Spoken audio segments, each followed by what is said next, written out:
It has been shown that we can change how we both act and feel based on how we think about a particular situation. But unless we're mindful of the way we're thinking about those situations, it's incredibly difficult to change those thoughts.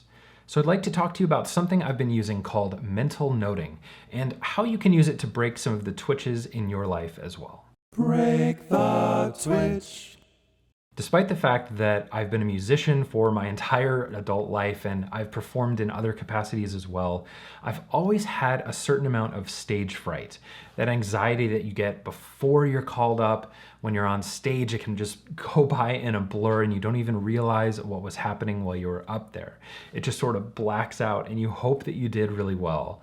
I really struggled with that in so many ways, and even more so when I started doing public speaking at an old job that I had. But I actually used this idea of mental noting to help myself get over that stage fright. Basically, all I started doing was when I'd feel this anxiety coming on or that fear of being called up to speak, whenever I felt that coming on, I would just note what I was feeling.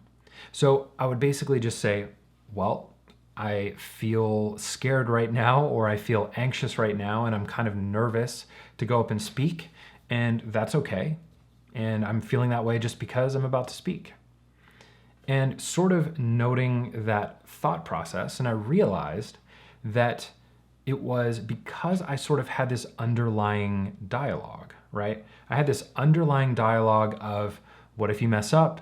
What if you don't know what to say? What if this happens? What if that happens?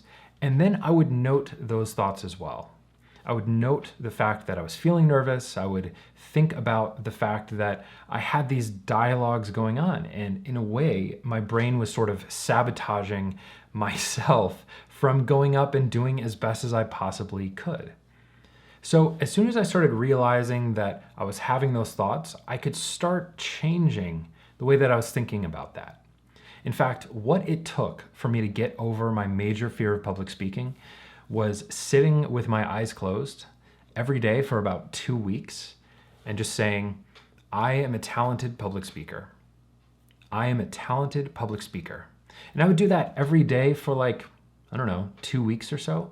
And every day I'd maybe spend 5 minutes doing that.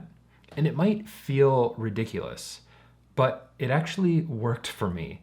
At my first speaking engagement, where I was speaking in front of about 50 people after doing that exercise, I felt this sort of pang of anxiety coming up, or that fear and that anxiousness coming up before the talk. And I was able to just close my eyes for a short second and just go, I'm a talented public speaker. Even if it doesn't feel true, you can still say it and reinforce it. And all of a sudden, I was able to tap into that stillness, that affirmation, and that reality of how I was thinking about that situation. And it allowed me to go up there and give a talk that I felt great about. It was an eye-opening change around that sort of thinking. It really allowed me to realize that we can control and reaffirm the thoughts that we want as long as we note them in a substantial way. One thing that you should remember about mental noting is it's really important to not assign guilt or shame or any feelings in particular to the thoughts that you are noting. So if you note that you have a negative thought, don't feel guilt about it or don't feel shame about it. It's important simply because by noting it, we can change it. You don't have to feel bad about it because you're more likely to get into another cycle of negative thoughts if you feel shame about something that you thought. So remember that it's perfectly normal, it's perfectly natural to have negative thoughts or to feel negatively about a certain situation. But by noting it, you can work to change it over time. Whether you have experience with this or not, I highly recommend giving it a try. You can even carry around a notebook and something to write with, and just make small notes just every hour about how you're feeling, how you're thinking, and around different activities, just jotting a quick note. I think you'd be surprised at what you find out, and you can really use that information to shift how you both feel and act about different things in your life.